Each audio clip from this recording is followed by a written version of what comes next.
Silence, c'est ça l'Europe, top générique.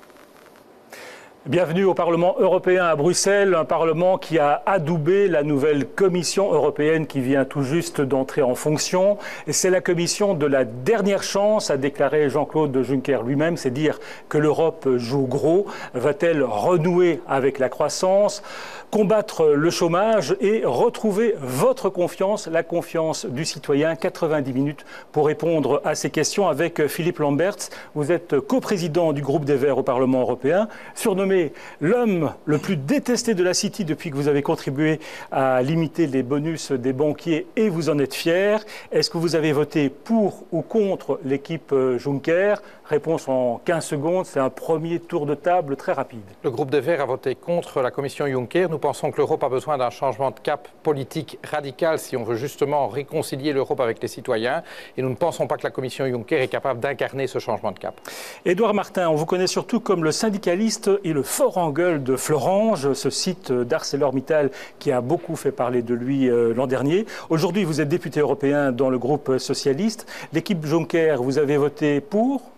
J'ai voté contre, parce que le budget de 300 milliards est beaucoup trop imprécis. Déjà, il n'est pas suffisamment important vu l'ampleur des dégâts, notamment en termes d'emploi. Un plan d'investissement promis par Jean-Claude Juncker. Et puis les 300 milliards, j'ai envie de dire, c'est comme le monstre du Loch Ness. Tout le monde en parle, mais personne ne sait d'où il va venir. Et donc, voilà les raisons pour lesquelles j'ai voté contre. Je n'ai pas pour habitude de signer des chèques en blanc. Je signale quand même que le groupe socialiste s'était engagé en principe à soutenir Jean-Claude Juncker. Vous êtes donc un frondeur. Non, non, pas du tout. Je sais qu'on aime, on aime mettre les gens dans des cases et lorsqu'on ne rentre pas dans une case, ben on est embêté. Je suis simplement un député et surtout un homme libre et je vote en mon âme et conscience. Georges Katroukalos, vous êtes grec, député européen élu sur la liste du parti Syriza. C'est le parti qui est à la gauche de la gauche en Grèce et qui est devenu très populaire en critiquant la politique de rigueur. Mon petit doigt me dit que vous n'avez pas dû voter en faveur de l'équipe Juncker. Vous connaissez, M. Juncker et toute la Commission sont des champions de la politique d'austérité et on croit que l'austérité est la voie royale pour la dépression. On ne pouvait pas voter pour un seul choix. Louis Alliot, j'ose à peine vous poser la question. Vous êtes le vice-président du Front National en France, le parti de Marine Le Pen qui a fait une entrée en force au Parlement européen aux dernières élections européennes de mai dernier. Et vous avez voté contre la commission Juncker. D'abord, politiquement, c'est une commission de compromis, puisqu'ils se sont fait la courte échelle les uns avec les autres. Les socialistes, à l'exception de M. Martin, ont voté pour M. Juncker, et inversement, le PPE et l'UMP a voté pour M. Schulz en tant que président du Parlement, et la politique ne changera pas, c'est ce que d'ailleurs nous a dit M. Juncker. C'est pour ça que sa formule commission de la dernière chance, je pense que c'est tout un programme pour la commission. Je signale quand même qu'une majorité de députés ont voté en faveur de l'équipe Juncker. 423 députés européens ont voté pour, 209 contre et il y a eu 67 abstentions. Inge Grassle, vous êtes allemande, membre de la CDU, le parti d'Angela Merkel qui a soutenu la candidature de Jean-Claude Juncker. Vous étiez donc un petit peu obligé de voter en sa faveur. Mais j'ai voté pour Juncker avec beaucoup de conviction. C'est le meilleur. C'est quelqu'un qui a une expérience gigantesque avec cette Europe. Et c'est une vraie commission de réforme. C'est pour ça que j'ai voté pour. Gérard Deprez, vous êtes député européen et une figure de proue dans le monde politique en Belgique. Jadis président du Parti social-chrétien, aujourd'hui dans le groupe libéral au Parlement européen. Vous aussi, vous avez voté la confiance à l'équipe Juncker avec enthousiasme ? J'ai voté la confiance à l'équipe Juncker, d'abord parce que j'ai confiance dans Jean-Claude Juncker. Je le connais, je connais ses orientations politiques, je connais son engagement européen, et donc j'ai confiance en lui. Et j'ai apprécié les éléments nouveaux qui se trouvent dans son programme et dont nous aurons l'occasion de reparler. Mais donc c'est sans aucune réserve ou appréhension. Je n'appartiens pas, pour le dire avec clarté, à la catégorie des Européens grincheux ou honteux. On va se tourner maintenant vers Isabelle Heusen. Isabelle, vous êtes avec des citoyens qui vont exprimer leurs attentes par rapport à cette Europe, peut-être leurs angoisses également. Oui, et avec ce public, Paul, nous allons évidemment parler de toutes ces questions qui inquiètent quand même les citoyens européens. C'est l'emploi, c'est l'énergie, c'est la protection des consommateurs. Mais avant cela, peut-être un petit rappel. Aux dernières élections européennes, on en a dit que la vraie gagnante, finalement, c'était l'abstention. C'est clair, l'Europe, elle n'arrive plus à séduire, à mobiliser ses citoyens. Tous ces citoyens, peut-être pas. Dans le public, nous avons Wilson Fache, 22 ans, étudiant en dernière année de journalisme européen. Alors dites-moi, dans votre génération autour de vous, vous êtes un ovni, vous aimez l'Europe? Un ovni, oui, peut-être, on pourrait dire ça comme ça. Mais avec mes camarades de classe, on fait un peu le même constat. L'Europe, elle a c'est un enjeu majeur pour tout le monde, un rôle de premier plan, mais on ne la voit pas dans les médias, ou en tout cas pas assez. Et c'est ça qu'on essaie d'apprendre, c'est justement à parler de l'Europe d'une manière qui pourrait peut-être plus intéresser les gens, même si ce n'est pas le sujet le plus sexy, c'est vrai.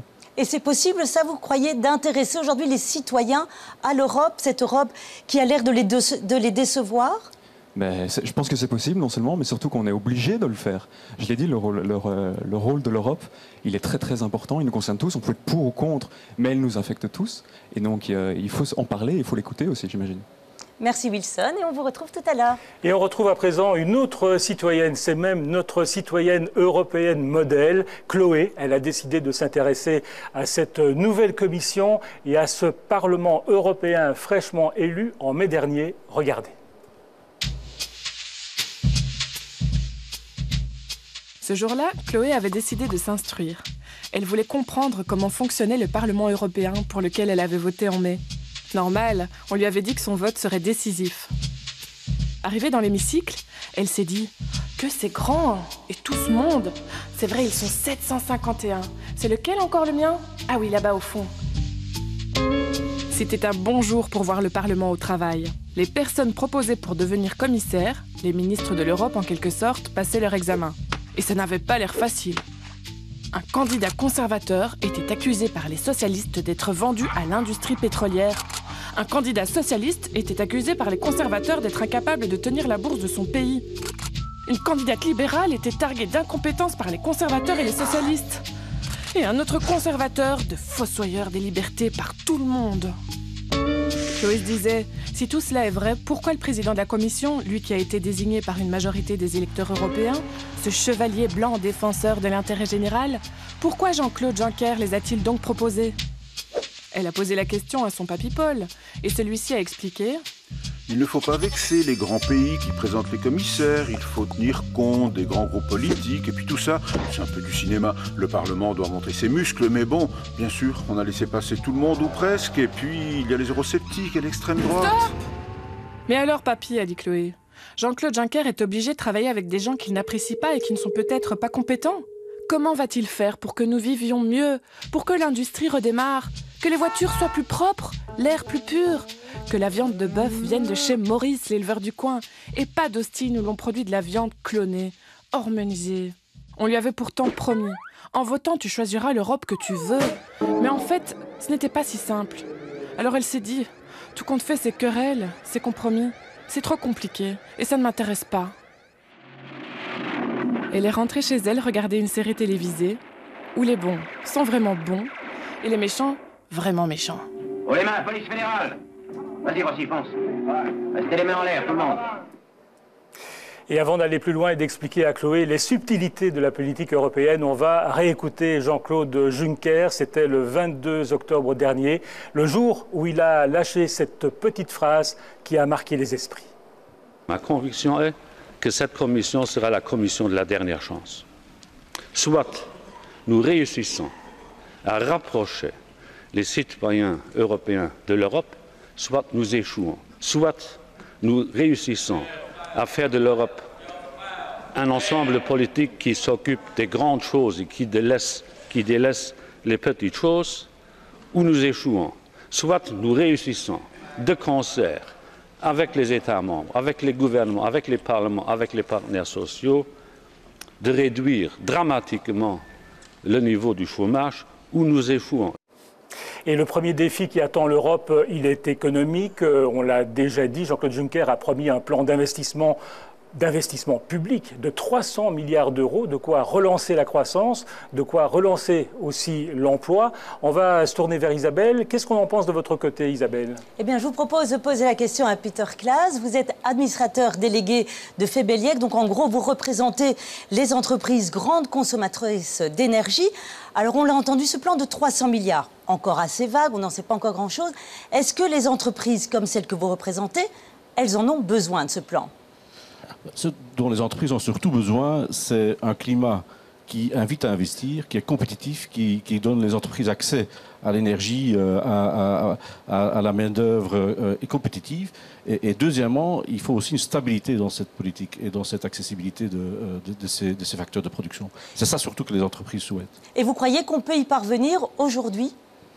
Je ne connais pas les détails du plan de M. Juncker, donc il faudra voir, mais il faut certainement faire des efforts pour rendre l'Europe plus compétitive par rapport au reste du monde. Ça, c'est clair. Et en fait, ce plan, il pourrait servir à quoi? Soit à créer de l'emploi dans les entreprises, ou au moins à maintenir l'emploi, parce que c'est vrai que vous représentez des entreprises, par exemple comme ArcelorMittal, qui ont quand même fermé beaucoup de sites en Europe.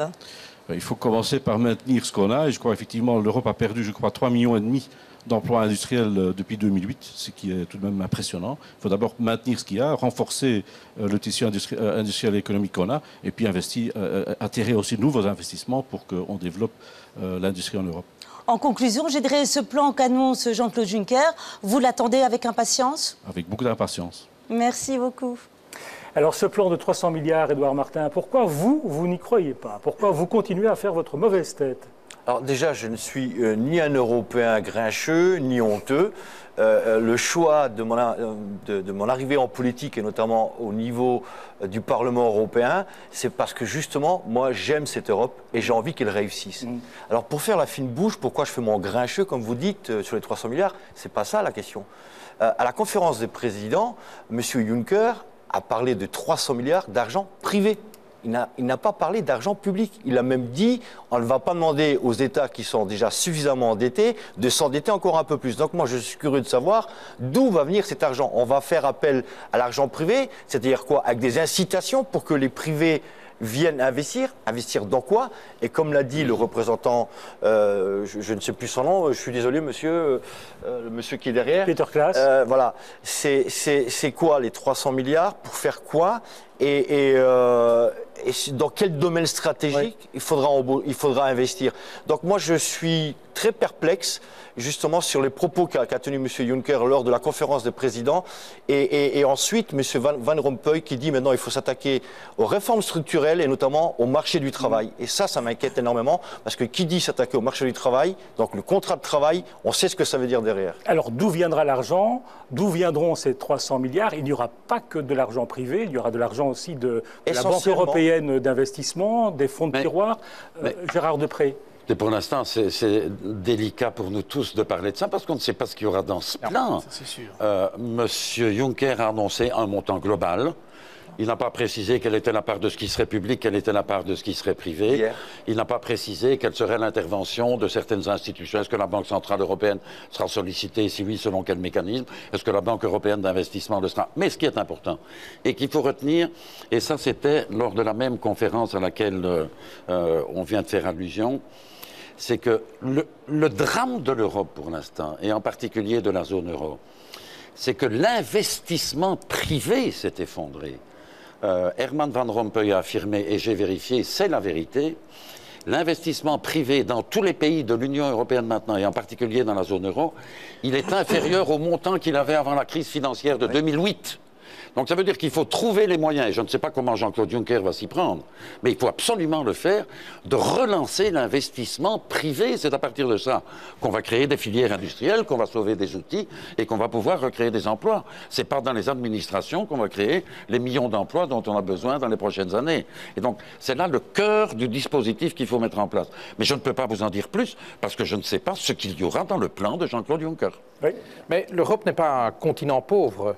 Et donc ce n'est pas que nous manquions de moyens à investir. Le patrimoine collectif des Européens, c'est entre 60 000 et 70 000 milliards d'euros. Le problème, c'est qu'au lieu de s'investir dans l'économie réelle, eh bien, l'immense majorité des fonds disponibles en Europe, et principalement des fonds privés, partent dans de la spéculation à court terme. Comment gagner un maximum d'argent avec le minimum d'efforts et un minimum de temps et avec la garantie du contribuable. Autrement dit, tant qu'on ne fermera pas à clé la porte du casino qui est resté ouvert après la crise financière de 2008, il ne faut pas espérer que les moyens s'investissent dans des projets qui requièrent de la patience avant qu'ils ne rapportent. Le vrai investissement, c'est dans... Mais là, on sait quand même que Jean-Claude Juncker veut développer des secteurs qui sont créateurs d'emplois. Bien sûr. Il veut relancer des infrastructures. Nous partageons le diagnostic qu'il faut mettre la priorité à l'investissement, mais la question c'est à quel investissement et surtout comment est-ce que les moyens publics peuvent servir de catalyseur à l'investissement privé. Et aujourd'hui, si on veut que l'investissement privé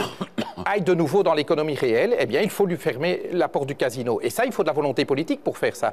Et je pense que cette volonté politique, elle manque parfois un peu. Georges Katroukalos, est-ce que la Grèce attend quelque chose de ce plan d'une manière... Certainement pas de M. Juncker, parce que je crois que l'enjeu principal est si on va continuer la politique d'austérité ou non. Parce que la politique d'austérité a décimé tous les mécanismes qui permettent une croissance équitable. En effet... Mais là, investir 300 milliards, c'est le contraire de l'austérité. Il faut voir les 300 milliards. Mais puis il faut se demander qui va gagner de cet investissement-là. Parce que les dernières années, on a vu dans toute l'Europe une espèce de redistribution négative. Ça veut dire que les pauvres deviennent plus pauvres et les riches deviennent plus riches. C'est ça le principal. On a brisé le contrat social européen.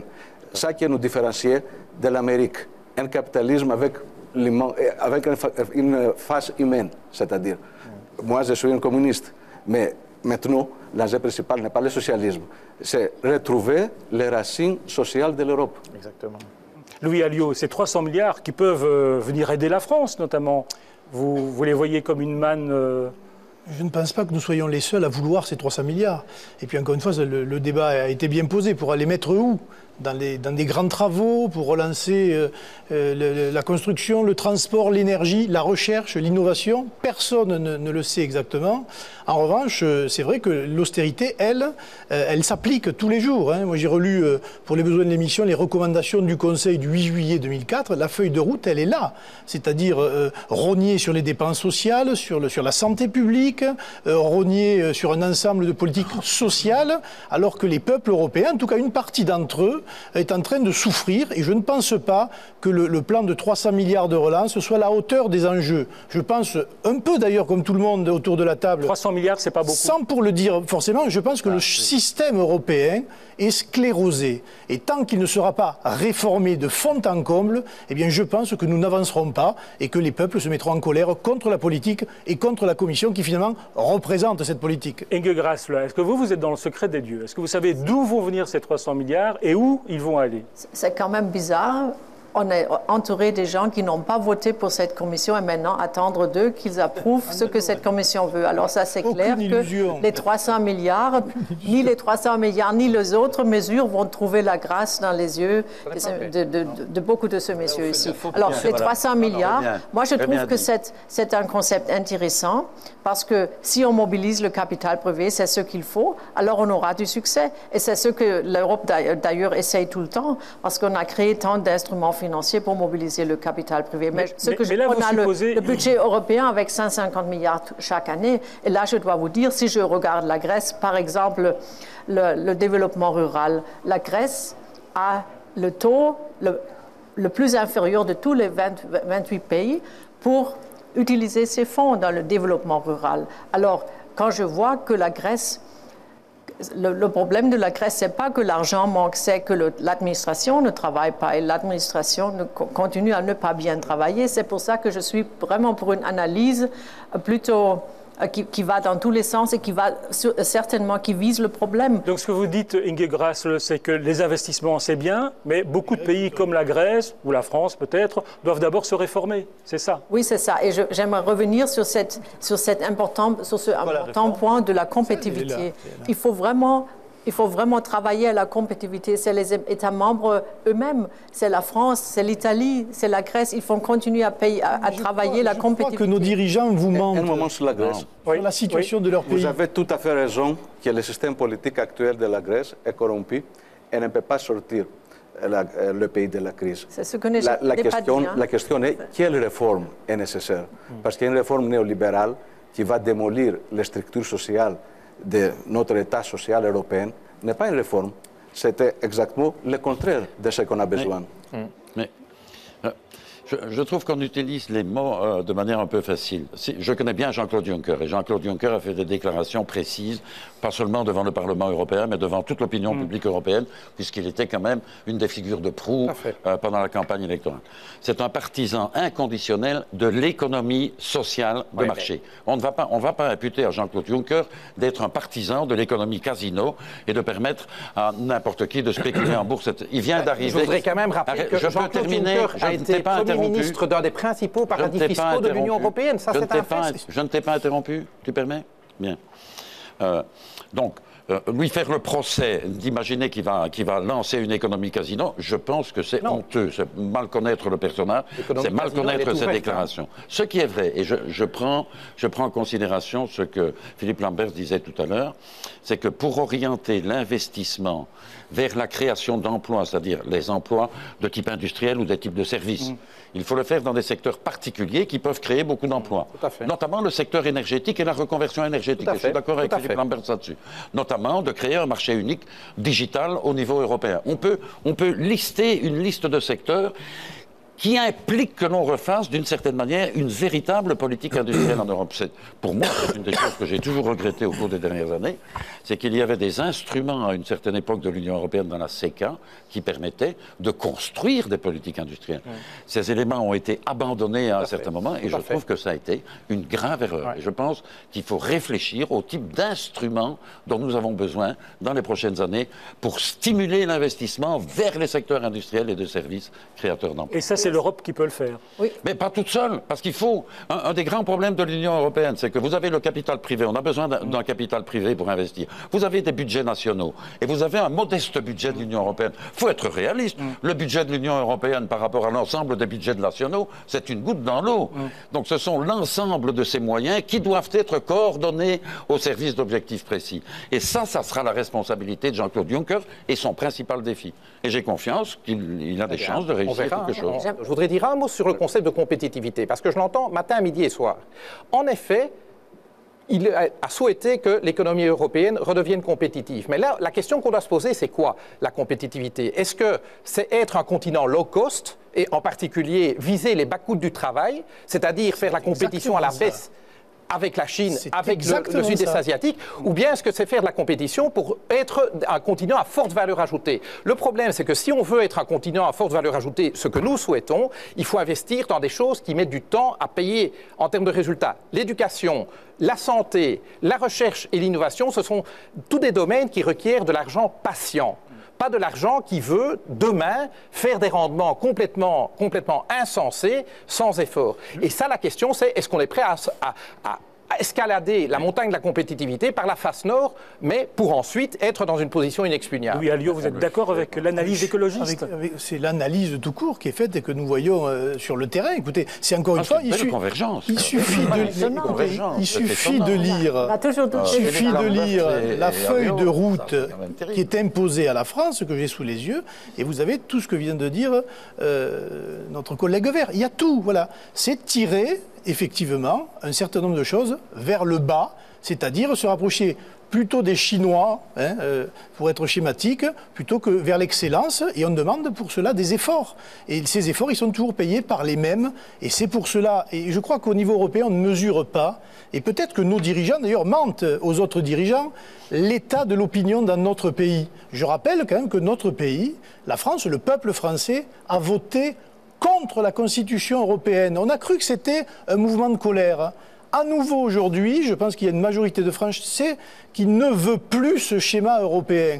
Et manifestement, on ne les écoute pas. On continue dans la même direction jusqu'au crash final. Édouard Martin, l'Europe doit faire du protectionnisme ? Mais bien sûr. Mais on va en revenir. Mais oui, pourquoi pas. C'est pas un gros mot. Maintenant, il faut voir ce qu'on y met derrière comme définition. Je suis pas sûr qu'on porte les mêmes analyses. Mais ce que je veux...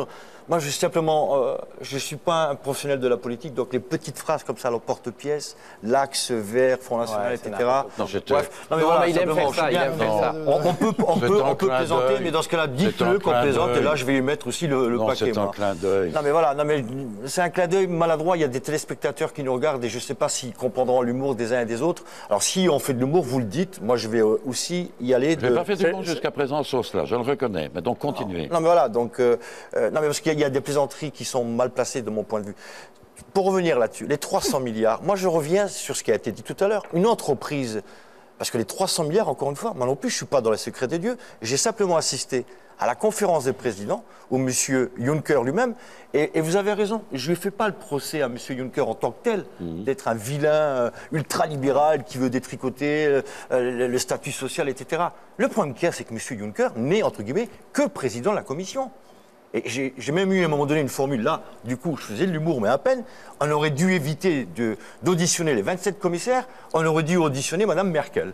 Et qu'elle nous dise elle-même, c'est quoi l'origine des 300 milliards, et voilà quel est le statut, ou en tout cas, quelles sont les grandes orientations d'investissement. Parce qu'une entreprise n'investira jamais si elle n'a pas la garantie d'avoir un marché, si elle n'a pas la garantie d'avoir un retour sur investissement. L'idée des 300 milliards, de fonds publics, c'était simplement amorcer la pompe. L'économie est malade, l'économie ne repart pas.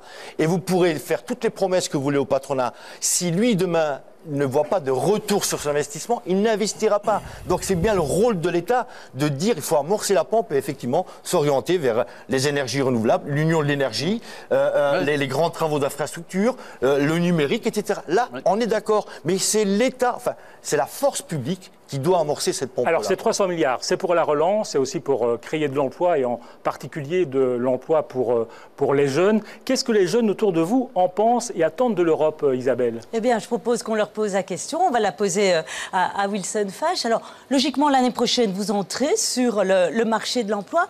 Vous lui dites quoi à l'Europe? D'après vous, elle doit aider des jeunes comme vous à trouver un premier emploi? Elle doit inciter les entreprises à les engager? Mais j'espère, oui, et j'espère qu'elle y arrivera. Je pense qu'en Belgique, ici, on n'est pas encore trop mal loti niveau emploi des jeunes. Mais quand on voit que certains pays, comme l'Espagne par exemple, où je pense qu'un jeune sur deux de moins de 25 ans est au chômage, on se dit que c'est pas possible. Et que l'Europe, oui, doit prendre ses responsabilités. Vous, ça vous angoisse, cette entrée sur le marché de l'emploi? Oui, oui, bien sûr, ça m'angoisse. Surtout, bon, j'ai choisi une profession qui est en crise, le journalisme. Donc je pars pas gagnant. Mais oui, on se dit qu'on n'a pas toutes ces chances. Qu'on va bientôt avoir un diplôme, qu'on a étudié pendant 5 ans. Et peut-être pas pour rien, mais qu'en tout cas, c'est pas gagné. Alors l'Europe avait déjà lancé un plan pour les jeunes, c'était pour les aider à se former. Est-ce que vous trouvez que vous êtes suffisamment formés, ou bien est-ce que si vous ne trouvez pas d'emploi, vous êtes prêt à faire une formation supplémentaire pour être mieux adapté, entre guillemets, je dirais, au marché de l'emploi? Je pense que j'ai investi déjà assez de temps, 5 ans d'études, assez d'argent aussi, que pour pas en faire plus. Je suis prêt à travailler, je me sens prêt à travailler et j'espère pouvoir y arriver. Mais étudier encore plus longtemps, non, ça ne me paraît pas être une solution. Merci beaucoup. Alors Jean-Claude Juncker a déclaré qu'il y aurait peut-être bientôt un 29e État en Europe, c'est l'État des chômeurs, ça doit vous parler, Georges Kakopoulos, parce qu'en Grèce en particulier, il y a un chômage extrêmement élevé, plus de 50% de jeunes sont au chômage. C'est ça, et presque de 60% sur les jeunes. Donc on a le péril d'une génération perdue. Et ça, c'est un péril, pas seulement pour la Grèce ou l'Espagne où le taux de chômage est si élevé, c'est le problème général de l'Europe. On ne croit pas à une politique qui va nous permettre de créer des postes de travail si on continue cette cercle vicieux. Récession, chômage, et même si vous regardez les chiffres, même la dette n'a pas été diminuée en Grèce. La dette a été augmentée.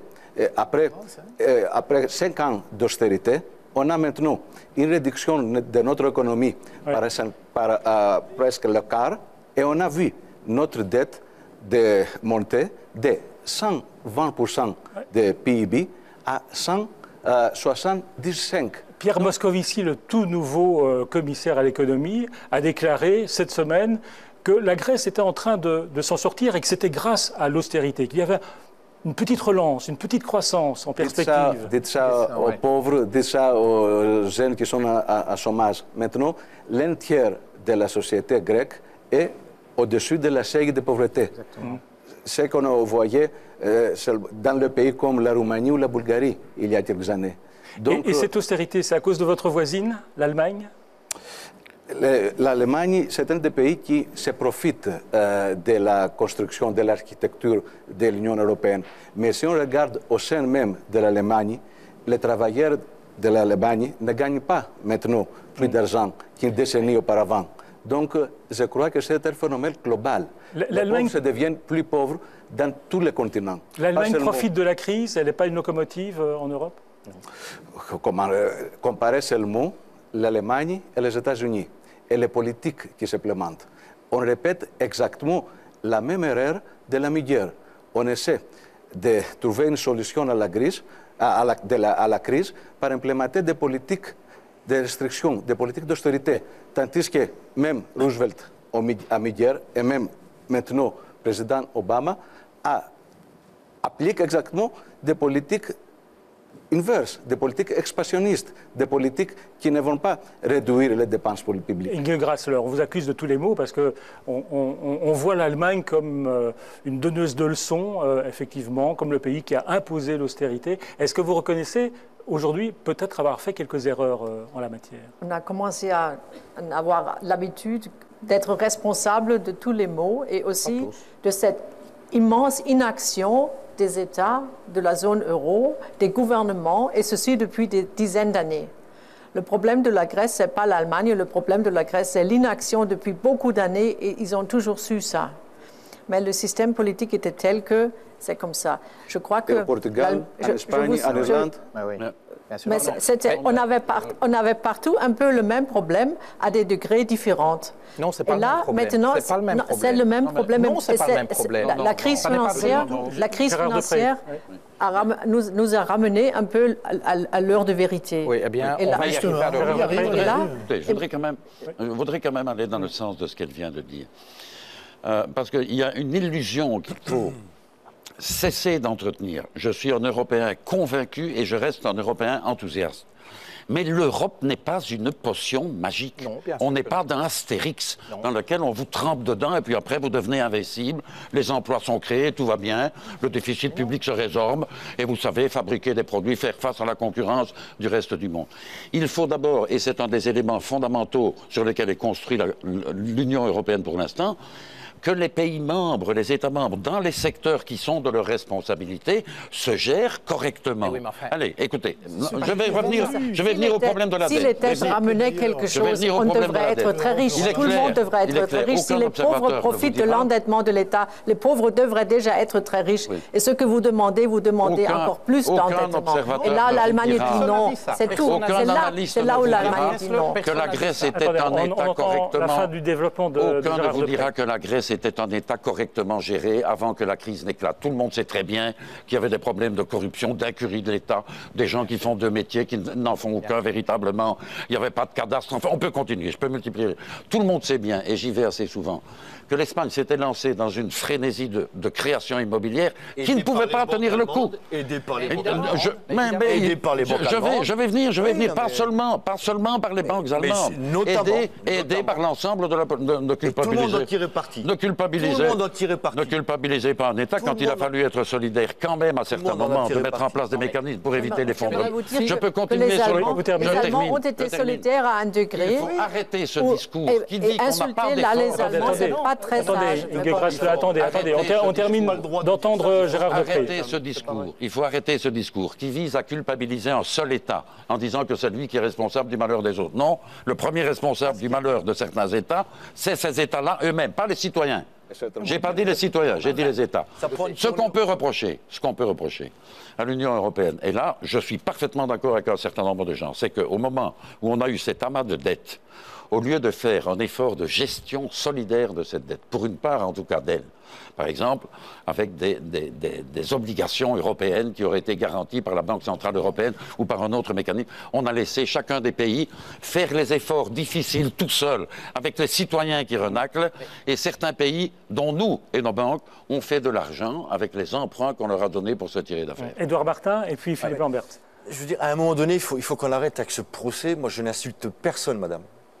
Pas même le peuple allemand, surtout pas le peuple allemand. Je dis simplement, je pose le constat qu'à un moment donné, vous pouvez quand même le reconnaître, que Mme Merkel ne veut plus de dire jouer la solidarité. Et c'est vrai que l'Allemagne a été solidaire. Mais regardons de plus près, pendant la bulle immobilière espagnole, vous avez raison de le rappeler, tout le monde en a tiré profit, y compris les pays d'Europe du Nord.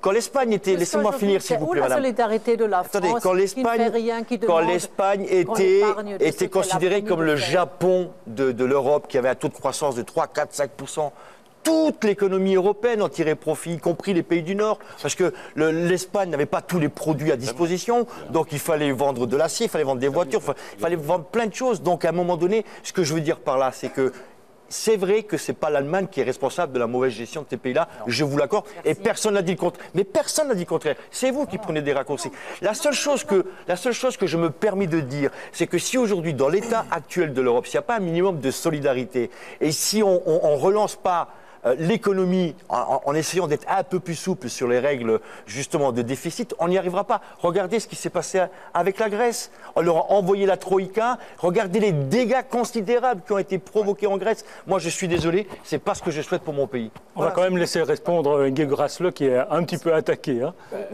Vous savez, l'Allemagne a été dans la crise financière et est jusqu'à aujourd'hui solidaire dans un degré où ça dépasse déjà les possibilités de l'Allemagne. Là, il ne faut pas se tromper non plus de ce qu'on a fait pour essayer d'aider les pays en crise. Et là, je crois que ça ne sert à rien de s'insulter mutuellement. Mais il faut utiliser, il faut utiliser du temps. Toute cette action de solidarité servait à ce qu'on utilise du temps qu'on a. Et là, ce que nous, on voit, c'est que le temps passe sans que les mesures importantes soient prises. Philippe Lambert. C'est pas facile. Et c'est pour ça que je suis contre qu'on fasse peur aux gens, contre des réformes, qu'on dise ce sera comme en Chine. Non, ce ne sera pas comme en Chine. Ce sera toujours comme en Europe. Non, Philippe Lambert. Ce qu'il faut rappeler, c'est que les gouvernements grecs successifs ont emprunté de manière irresponsable. Les promoteurs immobiliers espagnols ont emprunté de manière irresponsable et ce n'était pas des gouvernements. Mais on ne va pas refaire le procès de la Grèce. Non. Les promoteurs immobiliers irlandais ont emprunté de manière irresponsable. Mais pour qu'un emprunteur puisse emprunter de manière irresponsable, il faut quand même bien que de l'autre côté de la table, il y ait un prêteur qui, de manière tout aussi irresponsable, lui concède des prêts. Et c'est ce qui s'est passé. Mais lorsque le poteau rose a éclaté, non, laissez-moi terminer. Lorsque le poteau rose a été dévoilé, on a décidé que les emprunteurs irresponsables seraient punis et que les prêteurs irresponsables seraient sauvés. Et les prêteurs irresponsables, c'était les grandes banques belges, allemandes, françaises, etc. On leur a même prêté de l'argent. Et donc, ce qu'on a fait, c'est prêter de l'argent à la Grèce, à l'Espagne, à l'Irlande pour sauver nos banques. Et aux banques. Pour sauver nos banques. Directement. Et donc, ce qu'on a fait, laissez-moi terminer, monsieur. Et pourquoi est-ce qu'on l'a fait? On n'a pas voulu. Parce que c'était l'épargne des gens. Non, c'était pas seulement l'épargne des gens. Non, si tu laissais tomber les banques en faillite, désolé, eh bien, ceux qui se comportent de manière irresponsable doivent assumer, et c'est ce que j'entends toujours d'Allemagne. Il faut arrêter de se polariser sur l'Allemagne quand même. Non, mais sur tous les pays. Ah oui, mais la Belgique en a bénéficié aussi. Ne prenons pas toujours des exemples allemands, parce que si vous retirez l'Allemagne de l'Europe, je ne sais pas ce qui va rester d'Europe. Non, c'est pas ça la question. Il faut quand même éviter de recommencer la querelle nationaliste dans laquelle on va trouver un bouc émissaire de problèmes de mauvaise gestion dans tous les États. Il faut quand même faire attention. Louis Alliot, vous avez un truc en fait pour sortir de la crise. Vous avez un truc pour sortir de la crise, c'est de sortir de l'euro. Non, mais ça, oui, en ce qui concerne la France, mais ça demande de la refondation de l'Europe.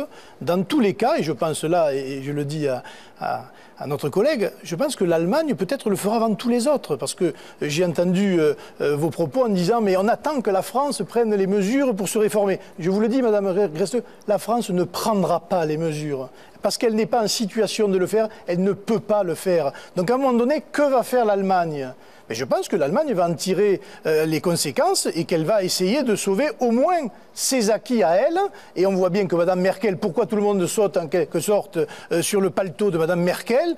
Parce que Mme Merkel joue un peu aux gendarmes en disant aux Français il faut faire les réformes parce que sinon nous ne pourrons pas aller plus loin, saute sur M. Cameron en disant M. Cameron attention à l'immigration, etc. Voilà. elle joue un peu le mauvais rôle dans l'Europe actuelle. Et moi, je ne pense que ça ne pourra pas continuer. Il n'y a rien contre Mme Merkel, il n'y a rien contre les Allemands. Mais moi, je pense que c'est le système qui ne fonctionne plus. Je reviens sur la sortie de l'euro. Est-ce que c'est une mauvaise idée absolue, cette sortie de l'euro pour certains pays?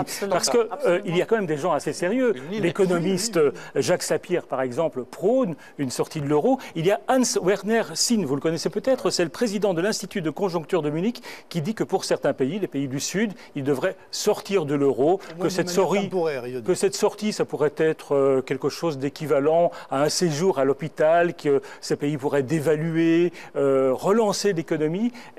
Alors, qu'est-ce qu'il en est? Moi, je crois que c'est une mauvaise idée parce que je crois que les Européens ne retrouveront leur souveraineté face aux marchés financiers, face aux multinationales, qu'en se serrant les coudes, c'est-à-dire en agissant ensemble. Et l'union monétaire fait partie de cette démarche de rapprochement des Européens. Je suis d'accord. Maintenant, il faut savoir qu'il n'y a pas d'union monétaire qui est tenue dans l'histoire de l'humanité sans qu'elle ne puisse s'appuyer sur une démocratie, sans qu'elle ne puisse s'appuyer sur un souverain, sans qu'elle ne puisse s'appuyer sur une véritable solidarité financière. Ceci dit, pas de solidarité financière sans responsabilité collective. C'est très exactement un pays comme l'Allemagne est un pays fédéral, prix Nobel dont trois lenders, donc 3 régions allemandes contribuent en net au budget commun et 13 régions en bénéficient. Mais ça, c'est le prix de l'unité allemande et je pense que nous devons viser l'unité européenne. La charrue avant les bœufs. On aurait dû faire l'Europe politique, disait-il, avant l'Europe monétaire, parce que faire l'Europe monétaire alors que l'Europe politique n'existe pas et on ira droit dans le mur, nous allons droit dans le mur à cause précisément de la monnaie unique telle qu'elle est. Rapidement, Gérard Deprez, et on va passer à un autre dossier. C'est là que nous sommes en désaccord. Je prolonge la réflexion de Philippe Lambert. Je suis d'accord avec ce qu'il vient de dire. Je pense que le problème fondamental maintenant pour l'avenir, c'est qu'il faut davantage d'intégration dans la zone euro. Dans la zone euro. Et donc, c'est pas un reculant vers le nationalisme. Mais les gens n'en veulent pas. Non, mais vous rêvez. Non, vos électeurs n'en veulent pas. Vos électeurs. Ah bon? Qu'est-ce que vous avez fait au référendum constitutionnel en 2005? Mais vous ne représentez pas la majorité des électeurs européens. On va aborder un autre dossier. La catastrophe, là, aujourd'hui. Vous savez, la situation de la France dans la zone euro, elle est gérable. Et il faut agir pour qu'elle reste gérable. Il faut faire tout pour qu'elle reste gérable. Mais ce que vous voulez, c'est qu'elle tourne en ingérabilité. Et c'est ce qui me préoccupe un peu. Maintenant, je suis quand même contente que vous n'avez pas... On ne mettra pas tout le monde d'accord. On va aborder un autre chantier qui attend l'Europe. C'est l'environnement, c'est le climat. L'Europe va-t-elle sauver la planète? En tout cas, Chloé a décidé de s'y mettre.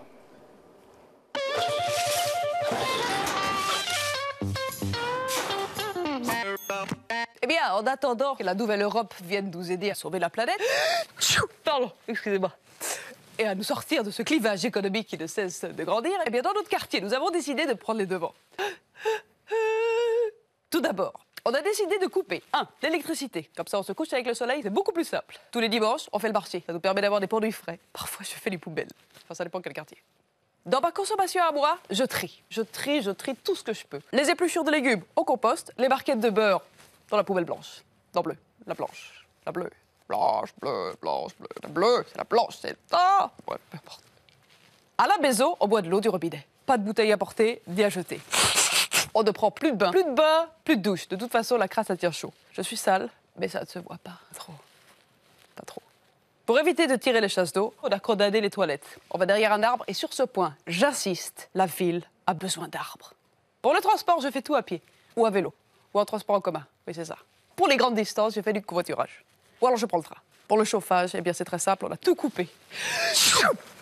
Et tous ces petits gestes, c'est pas uniquement pour moi, non. C'est pour mon quartier, c'est pour ma ville, c'est pour mon pays, c'est pour ma planète. Planète chérie.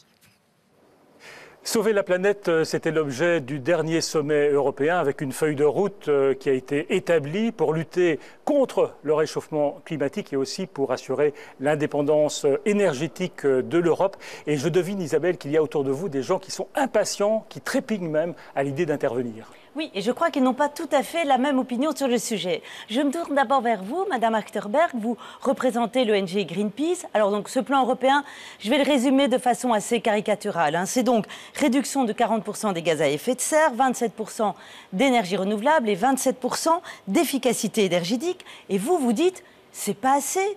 C'est quand même pas mal déjà. Effectivement, nous, va pas le cacher, on ne pense pas que c'est un plan ambitieux. On pense que l'Europe peut faire mieux, qu'elle doit faire mieux.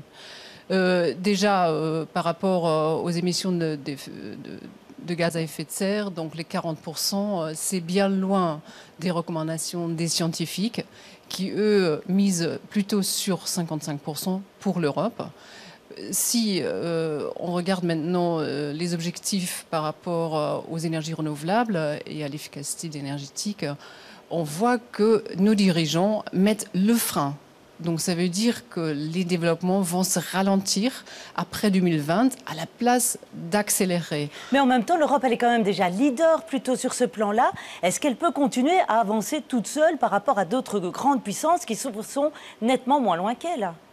Mais on est tout à fait d'accord que l'Europe ne peut pas avancer seule, que l'Europe, qui est aujourd'hui responsable que 10% des émissions de gaz à effet de serre au niveau mondial, ne peut pas faire l'effort toute seule. Ce qu'il faut se rappeler, premièrement, c'est que l'Europe ne fait pas toute seule, qu'il y a des choses qui bougent, qui se font et au niveau de la Chine et au niveau des États-Unis. Là, en Chine, c'est plutôt à un niveau régional. Donc, ce sont des régions qui pilotent, par exemple, des systèmes de quotas d'émissions, comme on l'a aujourd'hui en Europe. Aux États-Unis, vous avez entendu parler du plan du président Obama pour réduire notamment les émissions des centrales électriques. Donc on ne va pas toute seule, mais il ne faut pas non plus hésiter d'aller plus loin que les autres. En allant plus loin, est-ce que vous ne craignez pas de faire mal aux entreprises qui, elles, ont besoin de la compétitivité en demandant plus à l'Europe au niveau énergétique? Est-ce que ça ne va pas faire mal aux entreprises? On connaît ces craintes, on connaît aussi les grandes entreprises énergivores surtout qui les formulent. On les a entendues déjà, c'était il y a 7 ans quand l'Europe formulait les objectifs pour 2020. Faut dire qu'aujourd'hui, l'Europe a déjà atteint l'objectif climatique pour 2020. Les impacts négatifs ne se sont pas produits selon des études de la Commission européenne. En plus, ces entreprises-là ont tiré des bénéfices du plan climat. Comment ça? Ils ont reçu des quotas d'émissions gratuits. Ils en ont reçu tellement qu'ils ont pu les revendre. Donc ça peut être bénéfique pour les entreprises. Juste pour finir cela, ArcelorMittal, pour prendre un exemple, a gagné plus qu'1 milliard d'euros depuis 2005 en revendant donc ces quotas d'émissions. Donc si maintenant ces entreprises râlent, ils se plaignent, ils pensent qu'il va y avoir des pertes d'emplois en Europe et tout cela, nous ce qu'on pense... non, on pense qu'ils cherchent des cadeaux. Alors, je vous propose de donner votre micro à M. Claes, qu'on a vu tout à l'heure. Donc, je le rappelle, vous représentez les entreprises grandes consommatrices d'énergie. Je suppose que vous n'êtes pas d'accord du tout avec ce que dit Mme Achterberg, que pour vous, les entreprises, elles vont souffrir malgré tout. Bien sûr qu'elles vont souffrir, elles souffrent déjà. Comme j'ai dit il y a quelques minutes, l'industrie européenne a perdu 3,5 millions d'emplois depuis 2008. Une des raisons de cela, c'est effectivement des prix énergétiques plus élevés en Europe. On a des prix du gaz qui sont 3 fois les prix aux États-Unis. On a des prix d'électricité qui sont le double des États-Unis. Donc je crois qu'il faut effectivement attendre des entreprises qu'elles fassent des efforts, attendre de l'Europe qu'elle prenne le lead au niveau mondial, mais un bon leader, de temps en temps, regarde aussi une fois derrière lui si le reste du monde suit. L'Europe représente 10% des émissions mondiales de CO2. Mais en même temps, on ne peut pas non plus attendre que les entreprises prennent des initiatives, sinon on n'avancera pas. Il faut quand même quelque part peut-être les obliger à faire des efforts supplémentaires. Sont obligés de réduire leurs émissions à travers un mécanisme d'émission de CO2 où le volume d'émissions octroyé diminue tous les ans. Il y a suffisamment de pression sur les entreprises pour le faire. Mais aujourd'hui, on a par exemple aussi l'industrie probablement la plus efficace au niveau énergétique au niveau mondial. Demander qu'on continue à améliorer cette efficacité énergétique si technologiquement, ça devient de plus en plus difficile, de plus en plus cher, moi je crains qu'on va le faire ailleurs. Et on ne va plus produire ces marchandises dont on a besoin en Europe. Et c'est ça le problème. On vous sent aussi très peu favorable aux énergies renouvelables. Pourquoi? Parce qu'elles ne sont pas assez fiables au niveau de leur approvisionnement ou bien parce qu'elles sont trop chères encore? Elles sont trop chères en cœur. Effectivement, nous n'avons rien contre les énergies renouvelables. Au contraire, je crois qu'à terme, il faudra évoluer vers d'autres sources d'énergie. Mais on a voulu le renouvelable ou autre chose? Le renouvelable ou je crois que la fission nucléaire. Il y a certainement certaines technologies qui sont la fusion nucléaire, pardon, qui sont en plein développement. Mais on a voulu développer très rapidement une technologie qui n'est pas mûre, qui maintenant coûte horriblement cher. Vous savez, on a investi 20 milliards d'euros en Europe dans les énergies renouvelables pour passer de 8 à 12% de la production d'électricité en Europe. Maintenant, on veut passer à 27%. Moi, je demande combien ça va coûter et qui va pouvoir payer cela. Merci beaucoup. Et bien voilà, je crois, de quoi lancer votre débat. Et maintenant, Isabelle, c'est ici qu'il y a quelqu'un qui trépigne, c'est Philippe Lamberts. Non, mais quand j'entends le chiffre de 20 milliards pour le renouvelable, 20 milliards, c'est la facture pour 2 centrales nucléaires au Royaume-Uni ou en France. 2 centrales nucléaires subsidiées à 50% par les pouvoirs publics. Il ne faut quand même pas se moquer du monde, quoi. Donc, fondamentalement, Madame Achterberg a développé l'argument écologique. Je voudrais développer l'argument économique et l'argument stratégique. Parce que la question, c'est de savoir si le renouvelable, c'est vraiment réaliste. Mais évidemment que c'est réaliste. De toute façon, un jour ou l'autre, on devra se passer des énergies fossiles parce qu'il n'y en aura tout simplement plus. Voilà. On vit sur une planète qui a une taille limitée, qui a un stock limité. À un moment, quand le stock est épuisé, il est épuisé.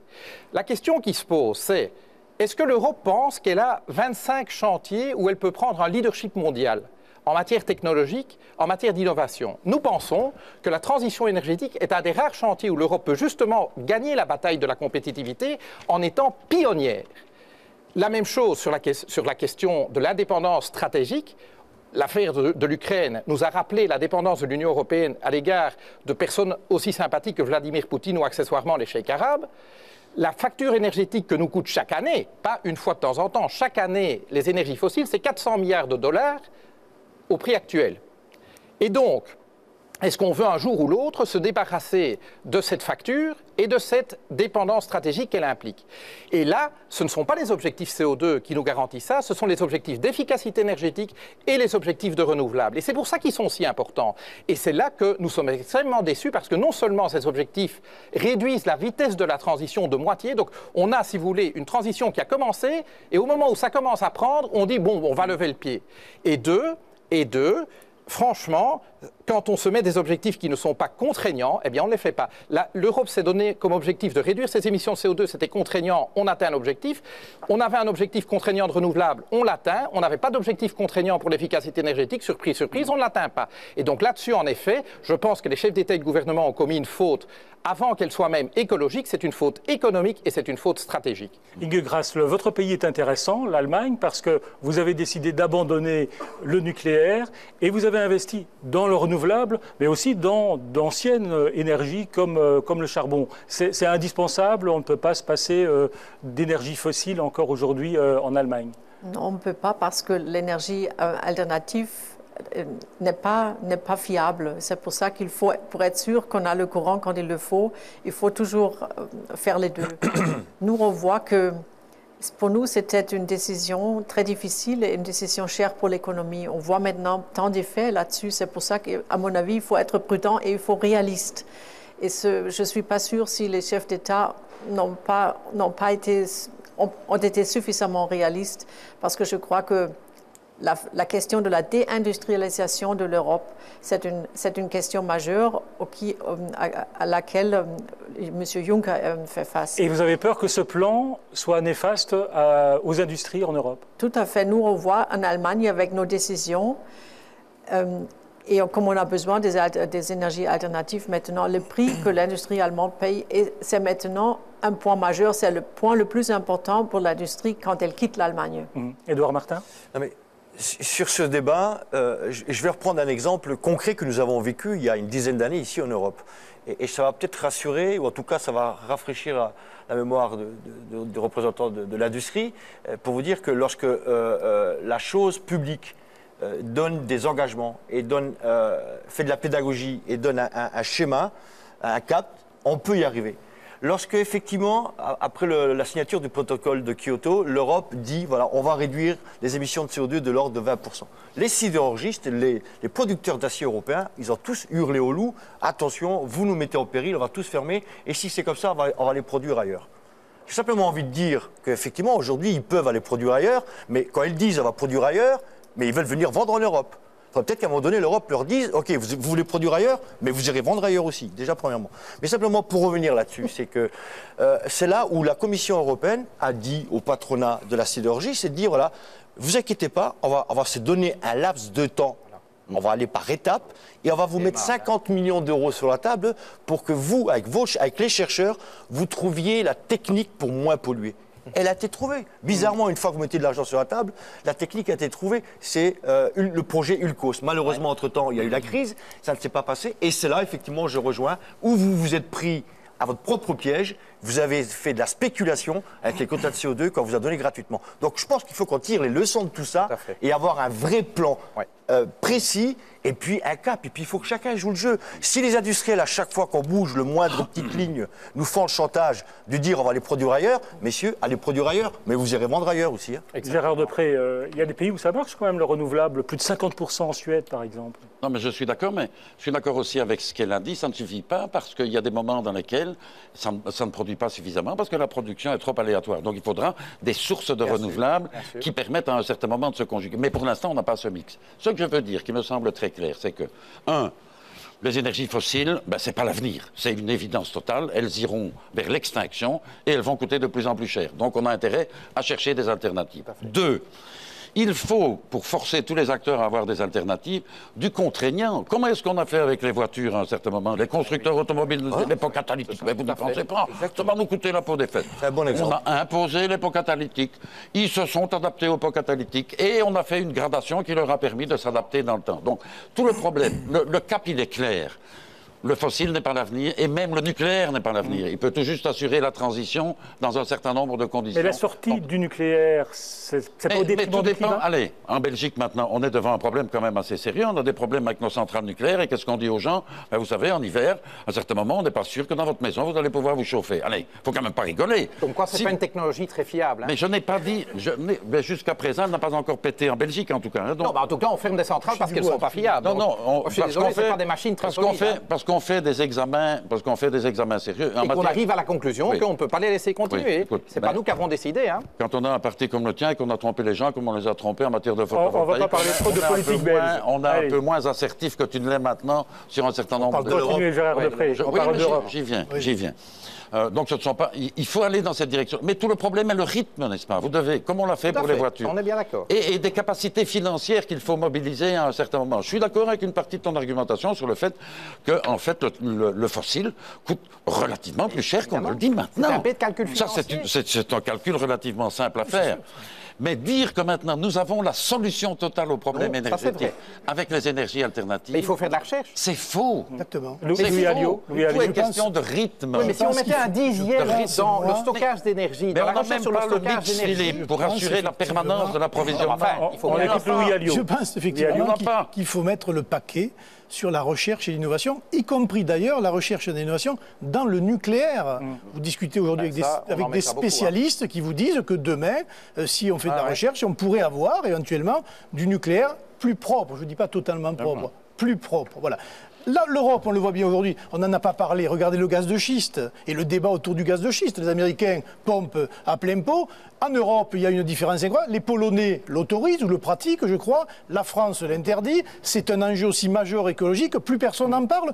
Or, nous sommes sous la pression de lobbies puissants, y compris de l'endroit où nous parlons ici à Bruxelles. Et moi, je demande que tout le monde soit bien conscient de ces enjeux. Alors, énergie fossile, le nucléaire, le gaz de schiste, je sens qu'on a un petit spécialiste dans le public qui va nous éclairer, Isabelle? Oui, et je crois qu'il ne sera pas d'accord avec tout ce qu'il a entendu ici ce soir. Samuel Furfari, vous êtes professeur à l'Université libre de Bruxelles, professeur de géopolitique de l'énergie et aussi l'auteur d'un livre au titre quand même franchement provocateur, « Vive les énergies fossiles ». Et j'ai envie d'ajouter quoi? À bas les énergies renouvelables, alors? Pas du tout, mais il faut être équilibré et ne pas être manichéen. Mais on l'a entendu pour M. Depré, par exemple, les énergies fossiles, ça ne va pas durer. Mais ça ne durera pas éternellement, c'est évident. Mais ce siècle, ce sera le siècle encore des énergies fossiles. Donc on a le temps. Ça ne plaît pas, mais c'est une réalité. Un simple calcul. Nous espérons arriver à 27% d'énergie renouvelable en 2030. C'est sur la consommation. Vous transformez ça en énergie primaire, c'est-à-dire en pétrole, en charbon, en gaz, en bois, en vent, etc. Ça devient 22. 100 moins 22, ça fait 78. Donc en 2030, 78% ne sera pas renouvelable. On ne peut pas faire l'impasse sur ça. Donc ça sera de l'énergie fossile. On doit s'en occuper et l'Europe s'en occupe. Parce qu'on a parlé du Conseil européen, on a parlé d'énergie renouvelable, mais si vous lisez les conclusions du Conseil, vous verrez bien que le Conseil, à juste titre, s'occupe du 78%. On ne peut pas ignorer et mettre ça en dessous de la table. Mais alors ça veut dire quoi? Ces 78%, ils vont venir d'où alors? Uniquement d'énergie fossile ou bien il faut avoir d'autres pistes qu'il faut déjà envisager aujourd'hui? C'est exactement là qu'est le problème. Nous ne pouvons pas continuer à dépendre de fournisseurs, comme il a été dit tout à l'heure, qui ne sont peut-être pas fiables. Ne disons pas ça, mais disons que le bon principe, c'est de diversifier les énergies, diversifier les pays, diversifier les routes. La règle d'or, c'est toujours la diversification. Tant qu'on a un seul fournisseur ou une seule énergie, c'est forcément stupide. Mais vous ne pensez pas qu'il faut aller plus loin quand même, par exemple dans les énergies renouvelables, parce qu'on entend quand même les cris d'alarme du GIEC qui dit que la température ne cesse d'augmenter. Si on continue avec les énergies fossiles, ça ne va pas aller. Mais l'Europe est en train de faire le maximum. L'Europe est championne en matière d'énergie renouvelable, vous l'avez dit vous-même tout à l'heure. Et personne n'a un objectif aussi ambitieux que l'Europe. Donc il ne faut pas opposer, je crois que c'est une grave erreur, d'opposer énergie renouvelable et le reste. Il faut avancer de manière raisonnée dans tous les domaines. On a besoin de toutes les énergies. Vous savez, en matière d'énergie, l'unité de compte, c'est le milliard. L'unité de temps, c'est la décennie. Et l'unité d'espace, c'est l'Europe ou le monde. Et donc, il faut être patient, il faut investir énormément, et il n'y a pas de baguette magique dans ce domaine. Je sens que Mme Achterberg, si vous voulez bien lui passer le micro, vous n'êtes pas tout à fait d'accord avec ce raisonnement-là. Ben justement, je rejoins le professeur quand il dit que ce n'est pas beaucoup. Les 27% qu'on prévoit pour 2030, c'est vraiment très très peu. Il faut savoir que le Danemark, aujourd'hui, est à 27%. Et le Danemark, c'est quand même un pays du Nord, raisonnable, européen. C'est fixer un objectif d'aller vers 100% de renouvelables. Est-ce que ça va à l'encontre de votre principe de diversification? Pas du tout. Mais quand on parle de diversification, par exemple, on pourrait imaginer qu'on parle aussi de gaz de schiste, alors. Ça fait partie de la diversification. Ben, il ne faut pas oublier que le gaz de schiste, c'est un gaz, alors c'est de l'énergie fossile. Alors, quand on la brûle, ça produit des émissions de CO2. Et c'est justement de là qu'il faut sortir. Vous dites, gaz de schiste, c'est une piste qu'il faut envisager? L'Europe reconnaît qu'il est licite de produire du gaz de schiste. Même si on n'est pas très sûr de son respect de l'environnement. Non, c'est-à-dire que l'Europe, elle a carrément dit, ceux qui veulent le produire peuvent le produire, mais il faut respecter la réglementation en vigueur. Si vous voulez aller en avion, il y a des réglementations. Si vous voulez construire une usine, il y a des réglementations. Il y a tout un paquet de mesures pour produire du gaz de schiste. Il faut respecter la qualité de l'eau, la qualité de l'air, les produits chimiques. Donc tout ça est en place, mais chaque État est libre de le faire. Si l'Allemagne veut arrêter le nucléaire, elle est libre d'arrêter. Et si la Pologne veut produire du gaz de schiste, elle est libre de le faire. Article 194.2 du traité de Lisbonne. Merci beaucoup. Voilà de quoi relancer le débat, Paul. Inge Grässle, l'indépendance énergétique, c'est aussi très important sur le plan politique pour l'Europe? Bien sûr, mais tout ça, c'est avant tout une question de frais.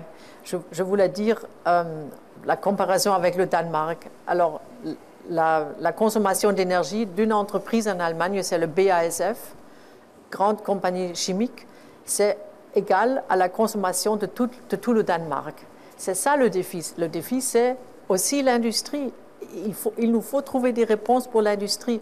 Et je dois vous dire ce que a dit Mme Achterberg de Greenpeace, on ne va pas tout seul, c'est pas vrai. Nous, on va tout seul, l'Europe va tout seul. C'est ça le problème. Obama fait de grands plans, mais le Congrès et le Sénat ne le mettent pas en œuvre. Et la Chine, alors, si je ne me trompe pas, on peut pas voir son voisin à Pékin. Je ne vois pas que les autres nous rejoignent, et c'est très cher. Ce sera une question de survie pour l'industrie en Europe. Quel sera le prix de l'énergie? Je dois vous dire, j'ai un appartement ici à Bruxelles, 70 mètres carrés. J'ai un appartement chez moi, Chez moi, je paye le triple de frais d'énergie qu'ici. Je dois vous dire que c'est une entreprise très chère. En Allemagne, l'énergie alternative marche si bien, renouvelable marche si bien, parce que c'est hautement subventionné. Sans ça, il n'y a plus rien. Alors, est-ce qu'on veut vraiment continuer à faire ça? Donc le renouvelable, ça ne marche que si c'est subventionné. Mais toute industrie, aujourd'hui en tout cas. Toute industrie qui démarre doit être subventionnée. Ce qu'on a fait comme erreur, et là Gérard Depré a raison, au début, on a subventionné trop fort les renouvelables. Et donc on a fait beaucoup trop, et puis alors on a arrêté brutalement. Il fallait le faire progressivement. Mais aujourd'hui, le solaire, l'éolien peuvent largement voler de leurs propres ailes. Et on subventionne, mais à un moment, ça devient gratuit.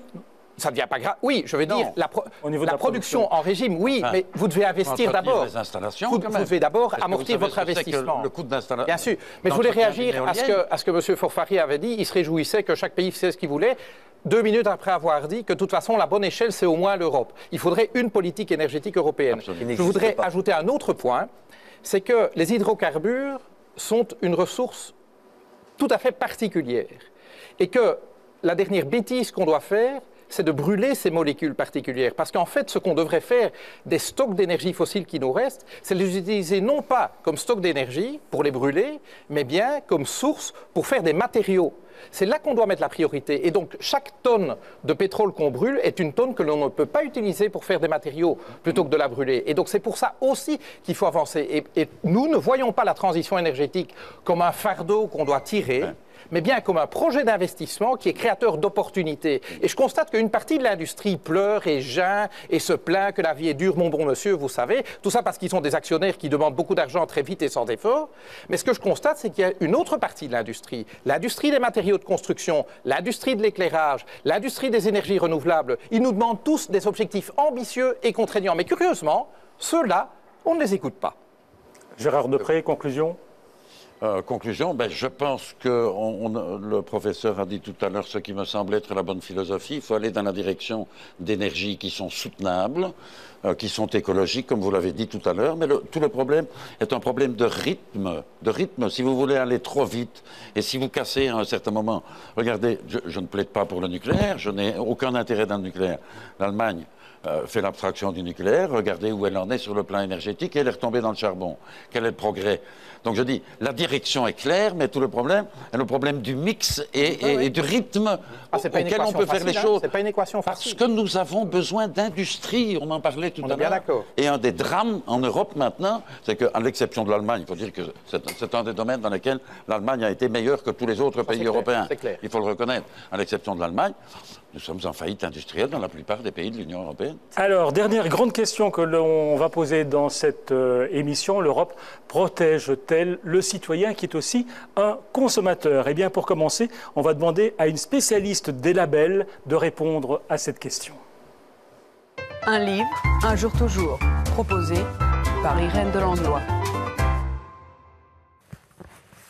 Il reçoit aujourd'hui le Nobel du label avec une plume qui va droit à l'essentiel en omettant aucun détail. Je vous parle bien sûr de la sortie du dernier emballage intitulé Petit leurre aux éditions Jarvet. Par une écriture très rythmée et pleine de caractère, Petit leurre nous raconte l'histoire des composants, avec cette fois-ci une intrigue bien plus exhaustive que celle du précédent ouvrage. Sucre, lait en poudre, maltodextrine de blé, acésulfame K, E60A, xylitol, B12. Mais ne dévoilons pas l'intrigue d'un auteur toujours à la recherche de la perfection. Et si vous recevez un jour le Nobel du label, quelles seraient les répercussions sur votre écriture? Est-ce que selon vous, ce label offrirait une reconnaissance qui anesthésie ou qui stimule? Écoutez, j'ai envie de vous dire que, en tant qu'éternel insatisfait, né sous le signe de la componction, j'ai envie de vous dire, mais qu'importe. Oui, tout à fait, j'entends bien. C'était Petit leurre aux éditions Jarvet, proposé par Un livre, un jour toujours. Voilà, le citoyen est aussi un consommateur et le dossier consommation est révélateur de la protection que l'Europe peut apporter aux citoyens. L'Europe est-elle vraiment l'avocat du consommateur et des bons produits? Isabelle, qui peut répondre à cette question? On est une spécialiste pour répondre à cette question, évidemment, Madame Goyet. Vous êtes présidente du BEUC, le Bureau européen des associations de consommateurs. Une question très générale pour commencer. Pour vous, l'Europe, elle est plutôt du côté du consommateur ou plutôt du côté de l'industrie agroalimentaire? Bon, ça, je botte en touche là. Mais ce que je voudrais dire aussi pour répondre à la question que M. Germain a posée tout au début, commission de la dernière chance, point d'interrogation, je pense que justement la protection des consommateurs est un exemple où l'Europe en fait est championne. Elle a apporté énormément de progrès dans tous les pays d'Europe en matière de protection des consommateurs. Mais le paradoxe est, elle n'est absolument incapable de communiquer ces progrès. Et donc l'Europe est mal aimée par les citoyens parce qu'elle ne sait pas parce que les citoyens ne peuvent pas savoir ce que l'Europe a fait pour eux, notamment en matière de consommation. Alors, prenons un exemple concret. L'année dernière, la crise de la viande de cheval dans les lasagnes. Depuis, vous battez, vous demandez qu'on inscrive d'où vient cette viande dans les plats préparés. Vous avez obtenu gain de cause? Non, malheureusement pas dans les plats préparés en tout cas. Donc l'indication du pays d'origine est vraiment une demande constante des consommateurs. Et donc normalement, un législateur qui tient compte des demandes de ses citoyens devrait effectivement refléter ça en matière législative. Alors et pourquoi ce n'est pas fait alors? Alors justement, je pense que là, pour faire le lien avec les passages précédents de l'émission, il y a un problème de mise en concurrence de la compétitivité de l'industrie agroalimentaire et de la protection des consommateurs. Parce qu'on prétend, l'industrie agroalimentaire prétend que ça va lui coûter beaucoup trop cher que de donner cette information au consommateur. Et comme il faut sauver l'industrie agroalimentaire, mais c'est au détriment du consommateur que ça va se faire. Mais la bataille n'est pas encore terminée, mais on va certainement continuer à se battre pour cela. Et vous avez une autre bataille, l'étiquetage nutritionnel. En clair, vous voudriez des feux verts, orange, rouge sur les emballages.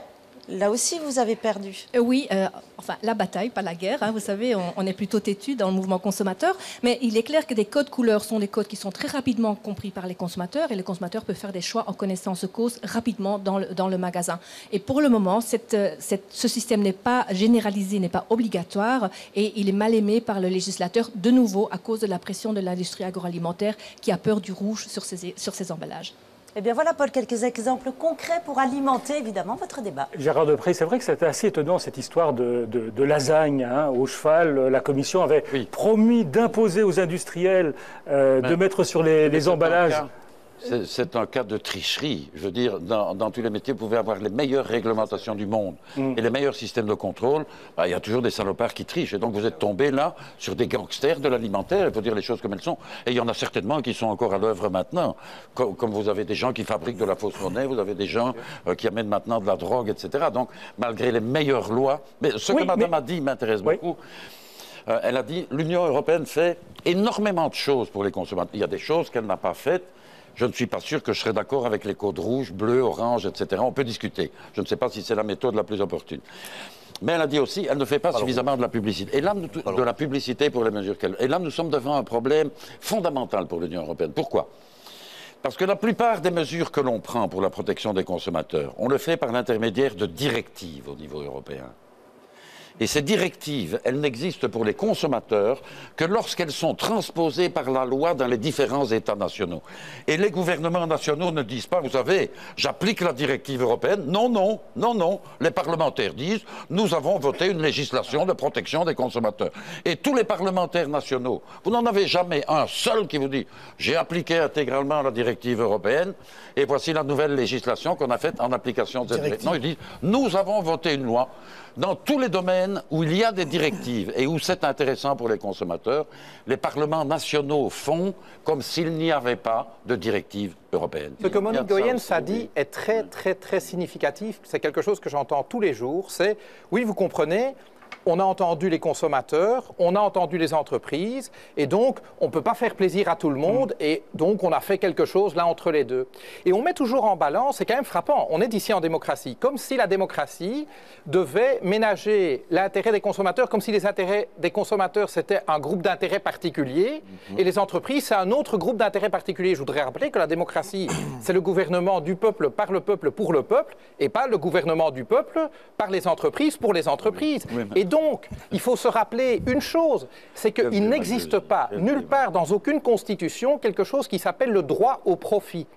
Les entreprises qui innovent font du profit, mais ils le font sous la contrainte de l'intérêt général. L'intérêt général, les lois de protection de consommateurs, les lois de protection de l'environnement, la sécurité sociale, ce sont des contraintes qui s'imposent aux entreprises. Et il ne faut pas arbitrer entre l'intérêt du citoyen et l'intérêt de l'actionnaire. L'intérêt de l'actionnaire est soumis à l'intérêt du citoyen. Et il y a une hiérarchie entre les deux. Alors aujourd'hui, pour consommer sain, on nous dit très souvent...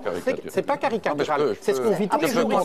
Philippe Lamberts, on nous dit très souvent aujourd'hui, pour consommer sain, il faut consommer local. Et je parie, Isabelle, que vous avez près de vous quelqu'un qui aura quelque chose à dire sur cette question.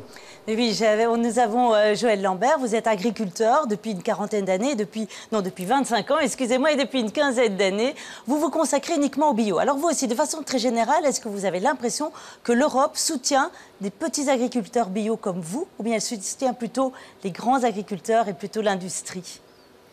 Mais je pense qu'à mon niveau, moi j'ai une petite ferme de 25 hectares, on vit à 2 familles, on fait du bio depuis 15 ans. Donc on est, je pense, je suis en plein SBI, on a un peu un modèle agricole en bio, puisque autour de nous on voit des fermes de 250 hectares, on parlait d'emploi tout à l'heure. Je pense qu'il faut songer à l'emploi dans l'agriculture, parce que je vois des fermes de 250 hectares sans emploi. Nous, chez nous, le samedi, il y a 4 personnes qui travaillent avec une vente directe. Donc je pense qu'en parlant d'emploi dans l'agriculture, je pense qu'il y a à faire aussi. Moi, je n'attaque pas l'Europe, je n'ai rien contre. Mais est-ce que vous vous sentez soutenu par l'Europe?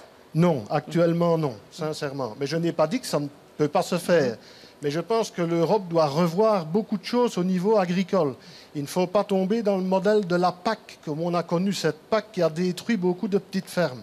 Aujourd'hui, il y a des petites fermes qui sont pour moi encore très viables et qui peuvent continuer à être viables. Mais pour ça, il faut que l'Europe aide ces petites fermes-là. Et ça, pour moi, c'est important. Et par exemple, l'Europe est en train de revoir ses règlements en matière d'agriculture bio. Et dans ces règlements, il y a quand même des choses qui vous chiffonnent, quoi, par exemple? Oui, notamment en parlant du bio, je veux être quand même très clair que ça me choque quand je vois que pour 2017, on pourra avoir des produits phytopharmaceutiques dans l'agriculture biologique. L'Europe voudrait autoriser ces produits-là. C'est plus du bio, alors, pour vous. Exactement. Maintenant, on a déjà, le consommateur, maintenant, est déjà perturbé par les produits locaux, les produits de saison, les produits bio, les produits ceci, les produits cela. Le consommateur s'y perd déjà. Si demain, on commence à dire que dans le bio, on amène des produits phytopharmaceutiques, j'ai quand même un peu peur que le consommateur soit encore plus perdu et je me pose la question de me dire, est-ce que les multinationales n'ont pas un profit à venir atterrir dans le bio? Merci beaucoup, Monsieur Lambert. Alors, réaction Gérard Deprez. Écoutez, d'abord, je me réjouis véritablement de voir que monsieur peut faire vivre 2 familles sur une exploitation de 25 hectares, ce qui, à une certaine époque de la politique agricole commune, était considéré comme une absurdité et un non-sens. Il fallait avoir au moins 100 hectares et les fermes qui étaient en dessous de ce niveau-là n'avaient pas d'avenir. Donc, je me réjouis de ce qu'il dit. Sur le dernier élément qu'il vient d'indiquer, je ne connais pas les intentions de l'Union européenne. Pardonnez-moi, je n'ai pas entendu parler du fait qu'il voulait autoriser les produits que vous avez mentionnés pour l'agriculture. Je trouve que ça serait une véritable absurdité. Je reste avec un problème pour lequel je n'ai pas la solution. Je suis partisan du bio, mes filles, mes enfants, mes petits-enfants, etc. veulent du bio, etc. Donc, au départ, je n'étais pas parti de là, mais j'y arrive. Mais je me pose quand même la question de savoir, quand je vois, il y a quand même un certain différentiel de prix, en tout cas pour certains types de produits. De moins en moins. Oui, mais il y en a. Oui, je peux te montrer. Pardonne-moi, je peux te montrer. Et donc je me dis, comment est-ce qu'on va faire pour alimenter tous les gens dans de bonnes conditions à un prix qui est accessible pour eux? Et là, je n'ai pas la réponse. En généralisant les pratiques. Et donc, franchement, aujourd'hui, la politique agricole commune favorise l'agro-industrie, le modèle purement industriel. Si déjà on retirer ces aides-là et on mettait les aides, on mettait le paquet sur les producteurs comme M. Lambert, eh bien clairement, ça permettrait aussi de rendre ces produits-là... Non, non, ce que je veux dire, c'est que la politique agricole commune, non seulement favorise un modèle d'exploitation qui n'est pas soutenable, mais en plus de ça, est une distorsion de marché au détriment de producteurs comme M. Lambert. Et donc, c'est ça qu'il faut changer. Tu parles d'une partie de la politique agricole commune. Non, non, mais attendez, c'est le pilier principal. Lorsqu'il s'agit du fonds d'investissement agricole, ce sont les régions qui sont compétentes et elles peuvent décider de soutenir à un certain moment les productions de ce type-là qui vont émerger. Les moyens sont extrêmement... Les moyens... 90% du budget de la PAC, c'est pour l'agro-industrie. On a voulu plafonner les aides, on n'a pas trouvé... Mais si, mais je Inge Grassler. Ce n'est pas vrai. Là, il ne faut pas s'étonner qu'après les gens sont dégoûtés de cette Europe-là quand systématiquement on met de fausses informations dans le monde. Ce n'est pas vrai qu'on finance l'agro-industrie par le budget de la PAC. Mais si, bien sûr. Il y a aussi de ça, mais il y a aussi des exploitations industrielles. Il y a beaucoup de fermes qui sont aussi, dont les paysans sont financés, et c'est bien. Je voulais encore dire quelque chose sur le code couleur. Juste, je suis étonnée que personne ne se demande ce que ça donne un code couleur. Une code couleur. Par exemple, pour le pain complet, beaucoup estimé en Allemagne, alors avec le code couleur, ça aurait rouge, parce que ça a trop de sel. Mais c'est vraiment bien pour la santé. C'est-à-dire, nous, on a toujours refusé ça, pas parce qu'on est esclave du lobby, mais parce que le code couleur est caricatural. On ne peut pas couvrir la complexité de la nourriture avec 3 couleurs. Donc, selon vous, ces codes couleurs dont on parle beaucoup... c'est une fausse bonne idée. Oui, c'est une fausse idée. C'est pour ça qu'on a refusé ça, parce qu'on ne voulait pas mettre les gens sous tutelle d'une code couleur qui les mène ailleurs, parce qu'ils ne reflètent pas la complexité de la nourriture. C'est pour ça que nous, on a voté contre, et je suis contre ça. Je trouve ça pas faire que les uns sont les bons, les autres sont les mauvais. Je crois que si on ne commence pas à discuter cette Europe de manière plus approfondie, on va encore nourrir les anti-européens. Ce n'est pas tout à fait la question. La question, c'était de savoir, le consommateur a le droit de savoir ce qu'il mange, et ce qu'il y a dans le produit. C'est ça, surtout. C'est pas après que vous préfériez des choses plus grasses que d'autres, ou qu'il faut... Ça, c'est autre chose. Mais à mon avis, c'est plutôt... L'Europe a fait quelque chose de génial. Maintenant, vous apprenez tout ce qui est dedans. Vous apprenez les calories, vous apprenez le degré de sel, vous apprenez tant de choses. Et j'en suis fière. Parce que là, on a vraiment mis de l'ajout. Et malheureusement, quand moi j'achète du chocolat, comme je sais qu'il ne faut pas manger du chocolat, mais de temps en temps quand même, maintenant je passe au moins 10 minutes devant le chocolat pour chercher le chocolat qui a 50 calories de moins que l'autre. Franchement. Et pas boire de bière, peut-être. Non, c'est un atout. Et je voulais aussi défendre l'idée des directives, parce que le contraire de la directive, c'est une chose pour tout le monde. Et là, j'aimerais entendre le Front National. Ça m'étonne que vous êtes contre les directives. Les directives donnent plus de flexibilité, de liberté à l'État membre de mettre en œuvre le droit européen. C'est pour ça que, malheureusement, on a les directives. Moi, je suis contre, parce que ça nous cause beaucoup de problèmes sur place. Quand les paysans viennent, voilà, l'État membre, ceci donne plus de liberté que l'autre État membre. Louis Alliot, en tant qu'eurosceptique, votre but ici au Parlement européen, c'est de détricoter l'Europe ? Non, c'est d'abord Vous êtes une espèce de cheval de Troie. D'appréhender les mécanismes. Vous savez, j'appartiens à la commission de Mme Risteuse. Je suis un élève, pour l'instant, en apprentissage. Je serais contente si je vous voyais plus souvent. Louis Alliot, quand on dit que vous êtes un eurosceptique... Alors là, chère madame, regardez les tableaux de présence. J'ai manqué la commission d'hier, j'étais là cet après-midi. Moi, je suis présidente, moi je vois qui est là, qui n'est pas là. Alors là, je vous donnerai les tableaux, parce qu'à mon avis, vous faites une erreur. Vous n'avez pas dû m'identifier dans l'Assemblée. Louis Alliot. L'autre jour, nous étions 3 en séance. 3, voilà. Louis Alliot, quand on dit que vous êtes un eurosceptique, vous dites « je suis d'accord ». Oui, bien sûr. Je suis un eurosceptique, un eurocritique. Voilà. Nous sommes des Européens en tant que Français, nous appartenons à l'Europe, c'est une évidence. Mais nous contestons ce système-là, cette organisation européenne. Voilà. La vérité, c'est celle-là. Alors, on nous fait passer pour des gens qui sont des anti-européens primaires, alors que nous souhaitons un autre modèle. Voilà. Et si les partenaires ne veulent pas notre modèle, à ce moment-là, eh bien, je pense que les peuples aussi sont libres de choisir le destin et peut-être même de sortir de ce schéma européen. Georges Katroukalos, vous aussi, vous êtes un eurosceptique, d'un autre bord que celui de Louis Alliot? Pas du tout. Vous connaissez que l'Europe, c'est un homme grec, hein, n'est-ce pas? Et Giscard d'Estaing a dit que l'Europe sans la Grèce serait comme un enfant sans un certificat de naissance. Mais nous sommes contre cette Europe-là. Une Europe libérale, c'est ça. Libérale. Nous sommes pour une Europe sociale. Édouard Martin, vous aussi, on a senti une grande méfiance sur certains dossiers européens, mais vous croyez en l'Europe? Vous avez mal lu mes déclarations.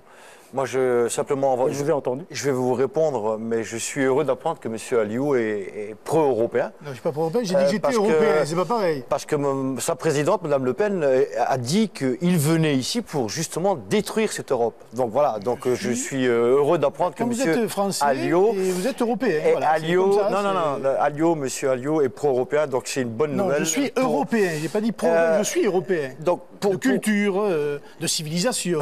Oui, voilà. Oui. D'accord. Oui, d'accord. Edouard Martin. Je vous renvoie à vos déclarations récentes et à celles de votre présidente. Si on veut changer de système européen, il faut bien la détricoter pour en faire une autre. Non, mais très bien. Une Europe des patries. Oui, une Europe de patrie. Jusque-là, c'est une Europe de quoi, alors? Des clowns? Oui, un peu. Vous en êtes, alors. Vous en êtes. Ah, mais vous plus que moi, vu finalement, les ouvriers que vous avez trompés dans votre propre... Ah, on en revient. Vous avez trompé qui, vous? Nous connaissons personne. C'est qui? Vous avez trompé qui? Vous voulez qu'on parle? Vous voulez parler de ma région? Vous voulez qu'on parle d'Angelman? Vous voulez qu'on parle d'Angelman? On ne peut pas dire ça d'Edouard Martin. Vous voulez qu'on parle d'Angelman?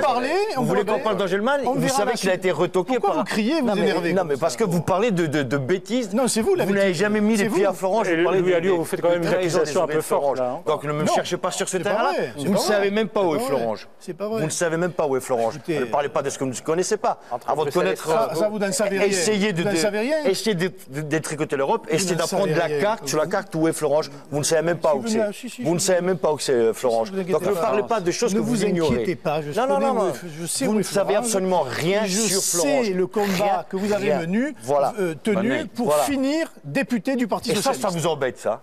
Si j'avais été chez vous, j'aurais été un bon. Mais comme je suis en face, d'accord. Au moins, vous auriez été en cohérence avec votre combat. Mais vous étiez où? Vous étiez sur le balcon pendant que nous, on se battait. Ne venez pas là-dessus. On arrête là. On arrête, non. Il n'y a pas que des Belges, il y a aussi des Français. On a aussi le droit de s'engueuler. Et je suis très fier de m'engueuler avec ce monsieur. Très fier. Je le revendique. Et vous terminez votre idée. Mais moi, ça m'énervait. Monsieur le modérateur. Moi, ça m'énervait. Ramenez-les à la raison. Non, j'ai dit moi sans m'énerver. Mais je ne m'énerve pas, moi. Vous ne me connaissez pas. Vous ne connaissez pas les sidérurgistes. Et vous terminez votre idée, Edouard Martin. Je dis simplement, moi, cette Europe-là, vous savez, je suis un enfant de l'Europe. Et pas uniquement parce que je suis né dans un pays européen, parce que je dirais même, je suis né dans un pays qui n'appartenait pas à l'Union européenne. Je suis né en Espagne, au fin fond de l'Espagne. Donc j'ai connu l'Espagne franquiste, j'ai connu l'Espagne post-franquiste, mais j'ai surtout connu l'Espagne une fois qu'elle a intégré l'Union européenne. Et justement, cet esprit de solidarité, c'est de dire qu'ensemble, on est plus fort face à la difficulté. Voilà. Que serait aujourd'hui l'Espagne? Que serait la Grèce? Que serait le Portugal? Que serait un bon nombre de pays, notamment les anciens pays de l'Est, s'il n'y avait pas eu cette solidarité européenne? Et pour moi, l'idée européenne, c'est un continent, effectivement, où on puisse se déplacer, où on puisse commercer, mais c'est le sentiment d'une paix acquise de manière durable, où il fait bon vivre, où on élève le niveau de culture, de pouvoir d'achat des 500 millions d'habitants de ce continent-là. Voilà pour l'Europe pour laquelle je me bats. Gérard Deprez, si vous devez répondre brièvement à la question que tous les Européens se posent, est-ce qu'ils vont vivre mieux dans les années à venir ou non, grâce à l'Europe? On va continuer à traverser une période difficile, on le sent bien, pendant 2 ou 3 ans, mais je vous réponds, ça dépendra aussi de la politique que l'on va mener et de la coordination des politiques au niveau européen avec les États nationaux. Il faut que la zone euro crée de la croissance. Et créer de la croissance, c'est créer de l'emploi. Et si on n'y arrive pas, je pense malheureusement que la prédiction de Jean-Claude Juncker, que l'Europe passera un moment difficile, deviendra une triste réalité. Inge Grässle, même question? Oui. Mais il faut se donner du mal pour ça. Mais tout le monde va se donner du mal. Et on a compris ce que ça voulait dire quand vous dites ça. Je crois que les Français doivent aussi commencer à à comprendre ce que c'est l'austérité à l'allemande. Ce sont les Français qui sont les mauvais élèves de l'Europe? Les Français, ce n'est pas les mauvais élèves de l'Europe, mais les Français doivent tenir leurs promesses, ils doivent tenir ce qu'ils ont promis. Georges Quatre-Colosses, est-ce qu'on va vivre mieux dans les années à venir, en Grèce en particulier? On a la preuve de ce que l'austérité produit en Grèce. Il produit de la misère, il produit de la destruction de l'économie. Et je crois qu'il n'y a pas aucun espoir si l'Europe insiste à ces voies de péril. Le mot de la fin, Philippe Lambert. Je crois que si l'Europe remet la justice sociale, la durabilité environnementale et la véritable démocratie au cœur de son projet, alors oui, les Européens peuvent mieux vivre ici. Je rappelle que l'Europe est un continent riche. Nous sommes riches d'un patrimoine de 60 000 à 70 000 milliards d'euros. Nous avons les moyens de donner à tous les citoyens européens la possibilité d'une vie digne d'être vécue. Et c'est donc ça qu'il faut remettre au cœur du projet européen. Merci à tous d'avoir participé à ce débat. Vous aurez compris que l'avenir de l'Europe est source de beaucoup de questions, évidemment. Si vous souhaitez revoir cette émission, vous pouvez le faire sur le site de la RTBF ou de TV5 Monde. Vous pouvez aussi nous rejoindre sur nos réseaux sociaux, sur Facebook ou sur Twitter, hashtag C'est ça l'Europe. À très bientôt pour une autre émission. Nous aurons sans doute d'autres occasions de parler de l'avenir de l'Europe.